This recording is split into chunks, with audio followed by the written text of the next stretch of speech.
It just ended up being a lot weaker than I think anyone had realistically expected. Domestic traffic was down 7%. We haven't seen that outside of a pandemic or a recession. Hello and welcome to the Barrons Streetwise podcast. I'm Jack Howe, and the voice you just heard is Sharon Zackfia. She's an analyst covering restaurants and more at William Blair, and she's talking about Starbucks, which is not doing great at the moment, or even just okay. Sharon recently downgraded it. We'll hear why, and we'll look at why another analyst sees a buying opportunity. But we'll start off with some chit-chat about Apple and AI.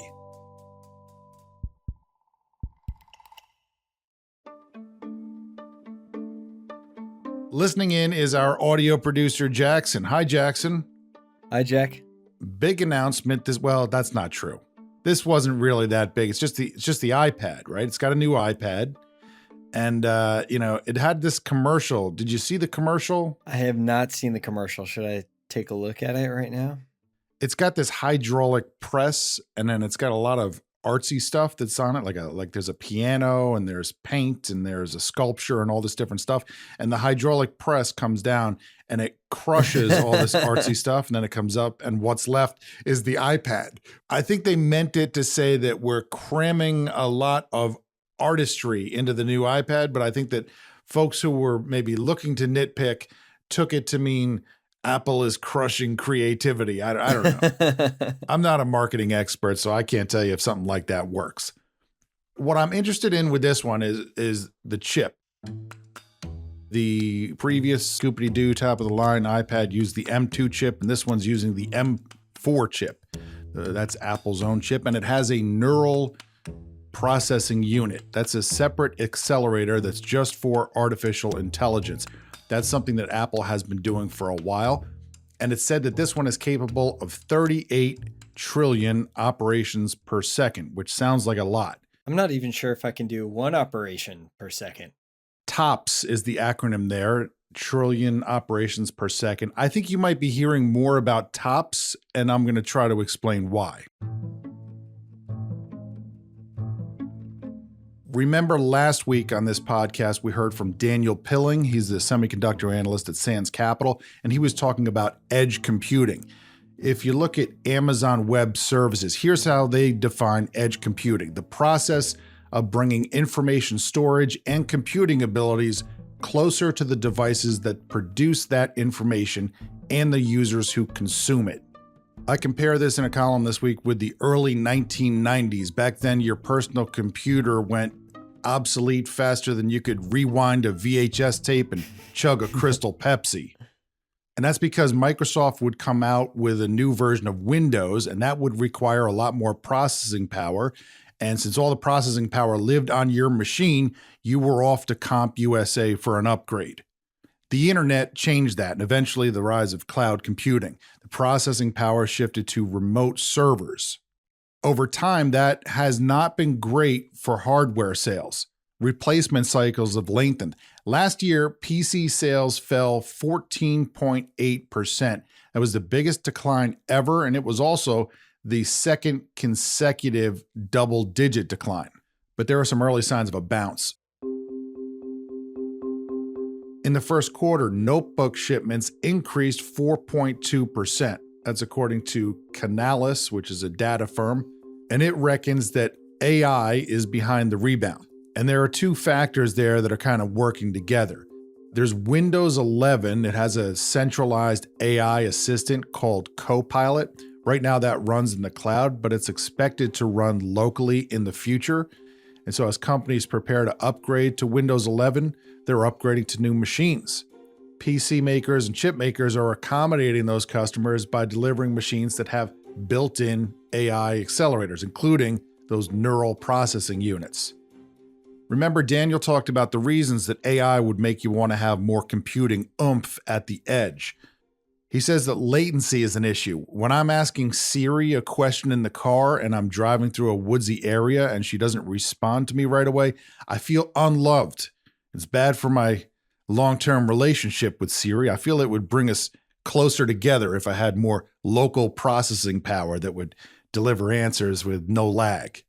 In the AI world, that processing job is called inferencing. And Daniel said that there's actually a hidden cost benefit there for companies. If you're buying a machine that has Microsoft and its Copilot on it, and you've got the local processing power to do that inferencing yourself, Microsoft doesn't have to pay to do it remotely. That's a little sliver of savings for Microsoft, which adds up over time.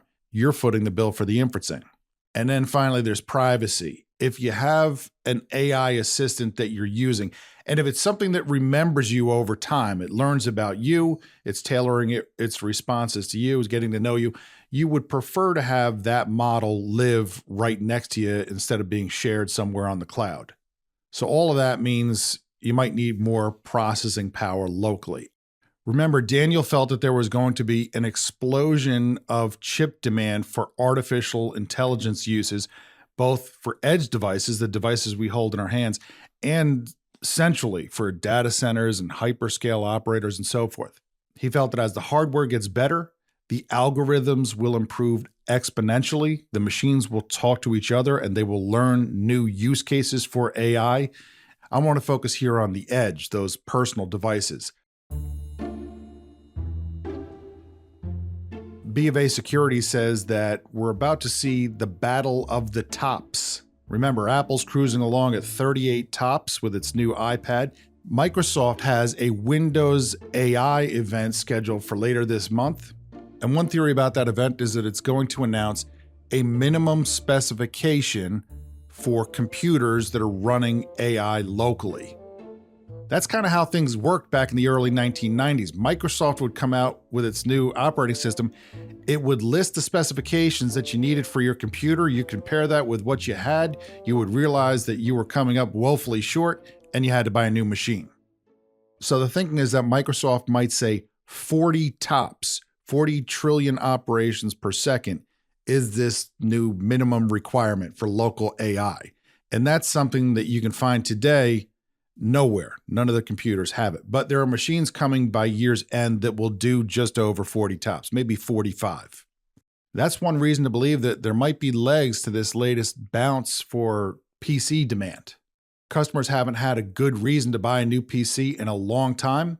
Local AI processing might be that reason. But it's hard to figure out when the applications will become cool enough for the customers to want the AI badly enough that they're willing to buy a new machine for it. Jackson, how old is your laptop? Not your work laptop where someone else is paying for it. You got a personal machine? Yeah, I have a 2014 MacBook Pro that I got when I was going to college. 2014 as in the year 2014. Do I have that right? The year 2014. Yeah. Does it have a rotary dial anywhere on no dials. I'm trying to think what laptops had in 2014. Can I assume that you're not doing any audio or video editing on this machine? You're just using it to go on the internet. What else do you do with it? Anything? Watch sports. Can it handle Netflix? Yeah, it can handle Netflix. Yeah. Now, if I told you that you could have a new AI assistant that could, open your sports or Netflix for you, but you had to buy a $1,500 machine to get it, you'd probably just say, I'll stick with my index finger. Have I got that right? Yeah, you got that right. I'm not the most creative in thinking up new and coming uses for AI. And remember, Daniel was telling us that we're like where we were in the early days of the App Store for Apple, when the applications that we had were not that sophisticated because the hardware wasn't yet that sophisticated. Now you have millions upon millions of apps because the hardware got better. The same thing will happen with AI over time as the hardware becomes more powerful and machines talk to each other and come up with new use cases for AI and so forth. That's the thinking anyhow. Well, B of A, for one, is bullish on the outlook for AI-enabled PCs and tablets. They say that consumer awareness is growing and that they think AI PCs will reach 167 million units by 2027 from 50 million units today. That sounds like good growth. B of A says the stock beneficiaries from this will include AMD, ARM, and NVIDIA, also Micron Technologies. Those are all buy rated by B of A. It also thinks it will help neutral rated Intel. Now, what about Apple? It's playing a little coy on its AI strategy, I think. There was an analyst early this year at an earnings call. There was an analyst who asked this question. Are you a believer in the edge thesis that AI and processing on smartphones and devices like yours is going to have a huge role in AI? It's what we call a softball in the business. That's kind of a nice slow meatball right down the middle. The question is basically, are the stars lining up for you perfectly? Are you going to make a skajillion dollars off of everything that's happening now?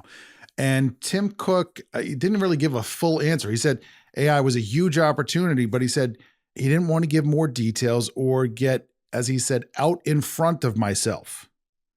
That sounds like a man with an announcement coming. What do you think, Jackson? And I don't think the iPad was that announcement. There's not enough AI stuff going on with that iPad. Maybe he had a clone right behind him and he didn't want to trip him up. So that's what he meant by I didn't want to get in front of myself. Maybe he was the clone.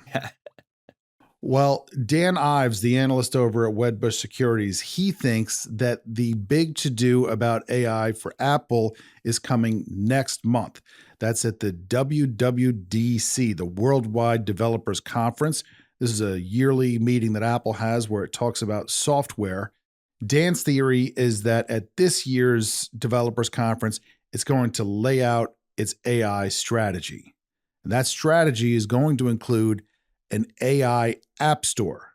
So now you don't have a lot of AI use cases today. You don't have enough apps. You don't have an app store where you can go to find them. But what if you had an app store and there was a place where developers could make these apps and stick them and you could download them? And as the hardware got better, including higher TOPS and more neural processing engines on the hardware, maybe that's the uptake that we're waiting for AI on personal devices. I don't know. Dan Ives says this lays the foundation for what he thinks will be an iPhone super cycle starting this fall. He says that next month will be the biggest unveil event for Cook and Cupertino, reference to the CEO and the headquarters, in roughly a decade. You know, you haven't had a super cycle in a while because people don't have enough of a reason. What do?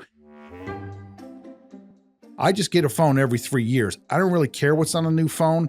I feel like my phone kind of fizzles after 3 years. It doesn't seem to be holding its battery charge enough. And so I just get a new one. I don't really care about the specs, or I just assume it's a little better.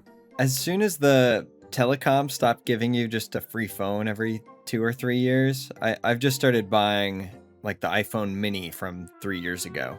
Because I've lost my phone. I've had it stolen a couple times, so I know there's already a $200 refurbished iPhone 12 mini like sitting for me on Amazon. Well, you're a high-risk user. You're young and wild and impetuous, and you live a life of chaos. So, you know, I never leave the house, so I'm not a high risk.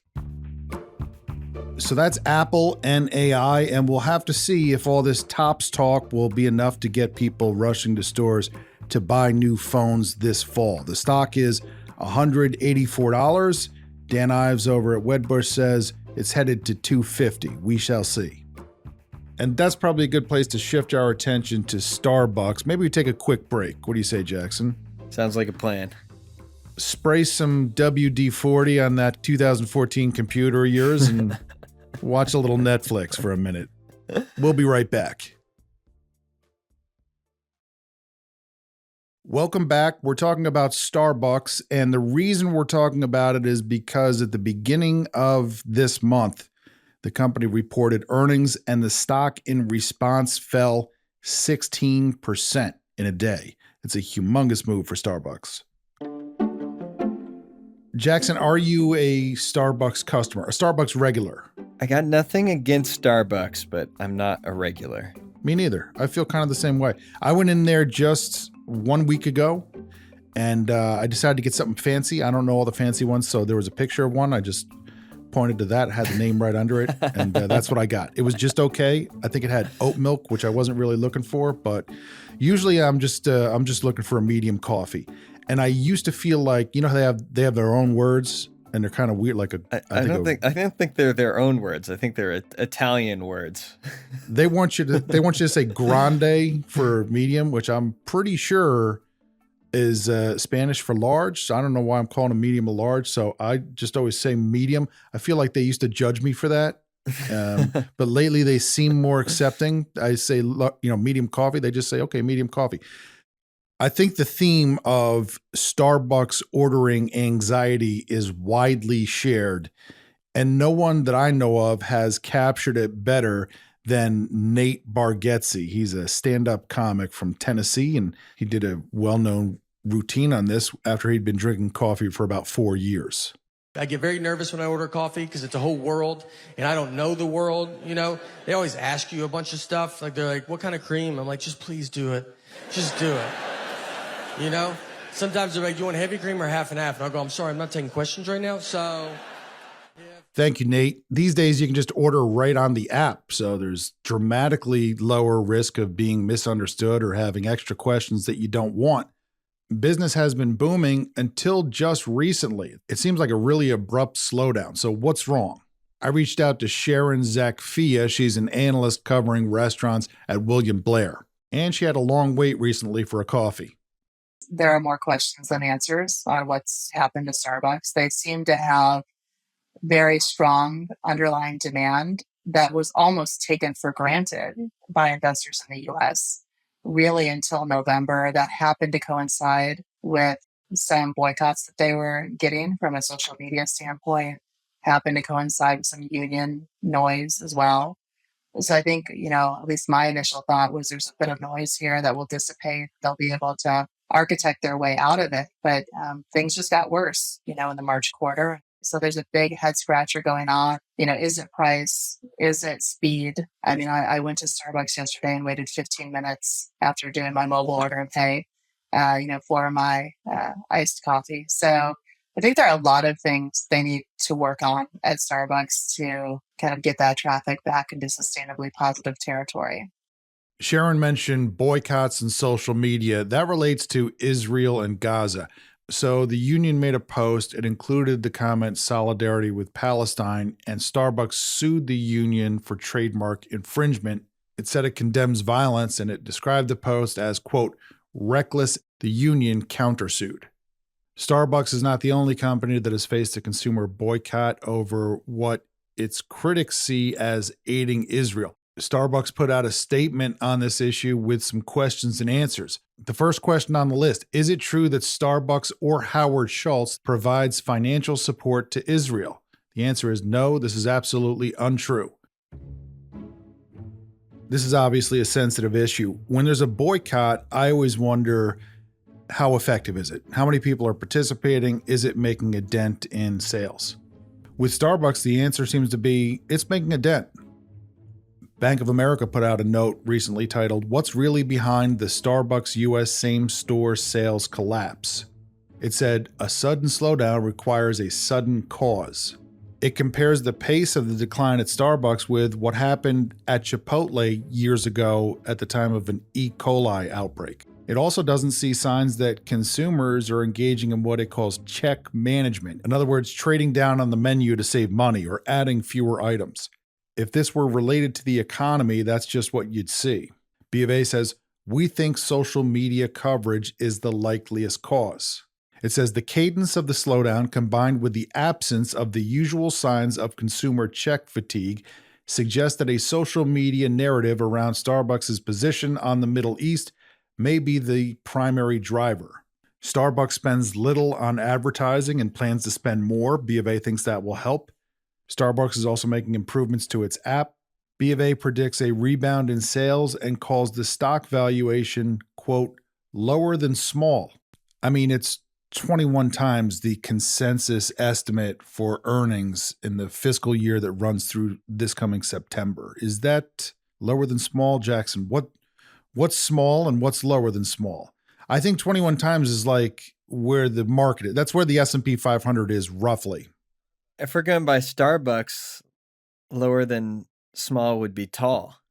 Is this a venti? I don't know. If you think that Starbucks is going to get back to good growth and is going to outgrow the S&P 500, then it's now trading in line with the S&P 500, whereas previously it traded at a premium.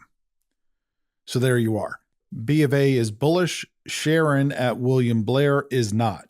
She downgraded the stock to market perform after the company's latest quarterly report. I asked Sharon how big of a role she thought the boycott was playing. It's possible they're not giving us enough information to connect those dots, if that's the case. I mean, the best that we can garner is that their more occasional user is the softest, and that's where they're seeing the struggle. But we did see active rewards members unusually dip sequentially, which hasn't been the case for quite a while. So I can't rule it out. Certainly, I think the persistence of the impact of social media boycotts has been defying expectations over the past year and a half. If you go back and look at Bud Light and Target and Starbucks is wrapped up in it, McDonald's got wrapped up a little bit. It's hard to disaggregate kind of what's social media boycott for the Starbucks of the world versus other issues. I asked Sharon, what do you need to see to turn bullish again on Starbucks? What I need is greater visibility on a return to growth. If you think about kind of what was provided in the outlook, there's a big question on what 25 would look like.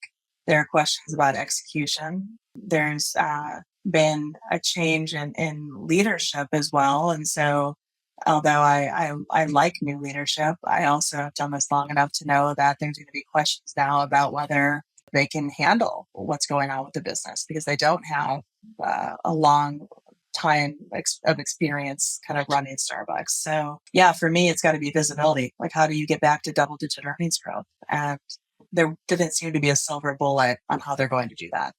I asked Sharon if she thought the downturn at Starbucks might be due to competition. I've noticed anecdotally in my area a lot of redunkinization. Jackson, what kind of redunkinization are you seeing in your area? I feel like they're upgrading a lot of Dunkins right now. Like they shut down your Dunkin' for a while and then they put in new mobile ordering jazz and stuff like that. And you go in and it's, spiffier and it's faster. What are you seeing? There's only a couple of Dunkins around where I live. But you're in the West. They're definitely gotten fancier. I'm not sure how much I like it. I like my Dunkins with two giant styrofoam cups, one in the other. That's a heavy environmental toll for your morning coffee. It's a Rhode Island thing. All right. Well, Sharon says that, it's hard to tell because Dunkin' is not a publicly traded company, but she said, just given the speed of the decline at Starbucks, that seems unlikely. I also asked if this is maybe a bad sign for the economy, but like B of A, she didn't really think that. She said that for every story like Starbucks out there, there's a Chipotle, and Chipotle is doing quite well. Speaking of which, I asked Sharon for some favorite stocks in the restaurant group. So we entered this year with Chipotle as our favorite idea, and I think it's still an amazingly well-run company doing very, very well in terms of kind of providing that value to the customer and the consumers voting with their wallet. And Chipotle is seeing growth across all income demographics, coming into Chipotle, which is phenomenal. I love that they discovered the drive-through and that the next, 3,000 stores are going to be a higher ROI than the first 3,000. That's pretty unusual. And it also feels like they're just scratching the surface on what Chipotle's potential could be in the rest of the world. We like CAVA and the opportunity there to grow into something of sizable scale. It's a very interesting concept in that, it has very high frequency, similar to kind of like a Chipotle. So we're always looking at where do you have that repeat visitation. CAVA is like Mediterranean type of food. And when you say high frequency, you mean the people who like it, they go back again and again. They'll eat it, a few times a week. Yeah. So it's good to have loyalists. It's almost like a subscription revenue component to your business. And what you find in terms of frequency, coffee is the highest frequency. People really have their coffee habits. And then when you get into kind of veggie-centric salads, bowls, things like that, those are very high frequency, as is Mexican. So everything we've talked about right now would be in those high frequency buckets. Sharon doesn't only cover restaurants, she also covers leisure. I asked her for her favorite pick in the leisure group. We really like Royal Caribbean. That was my second favorite stock entering the year. I think the cruise industry is very interesting in that it's still kind of recovering. We're not even 2 years from when kind of the authorities that be waved the white flag and said, cruise, the COVID's over, it's safe to cruise again, right? So we've been going through this rapid recovery in the cruise space. the industry was shut down for a good amount of time. So they took on a lot of debt just to survive. There's a big deleveraging story as we see that cash kind of start to pile back in. And Royal Caribbean in particular has been really innovative on pushing the envelope in ship design, pushing the envelope in owned destinations, which it turns out people love and want to go to, and creates a halo across the ticket as well. And I think as we look throughout the next few years, there's an interesting story to be told. If we do have a more value conscious consumer, I think cruise can do really, really well in that, because the gap right now in cruise pricing versus land based is much wider than it typically had been pre-pandemic, because again, the industry was closed for a while. So if you were to compare, a Disney vacation versus Royal Caribbean right now, that discount would be greater than it would have been in 2019. And I think that's a nice tailwind to demand as they continue to fill those ships. The stereotype about cruises is you think of older travelers. Is Royal Caribbean finding ways to bring in, millennials?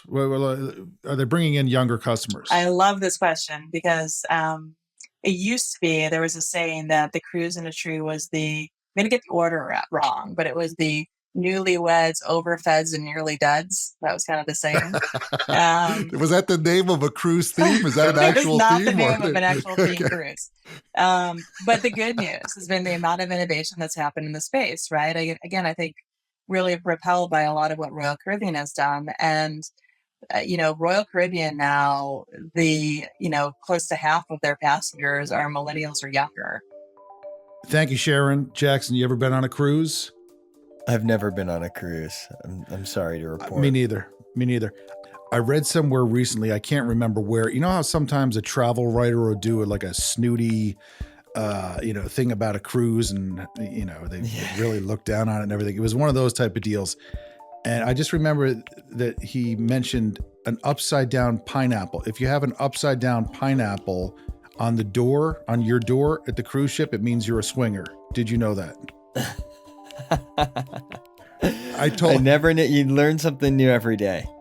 Careful with the door decorations out there, folks. There's some hidden meanings in these things. I just, Oh, man, I just had mine there because I like Hawaiian pizza.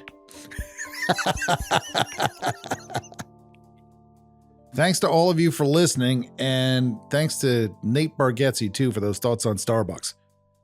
Jackson Cantrell is our producer. You can follow the podcast on Apple Podcasts, Spotify, YouTube, wherever you listen to podcasts. See you next week.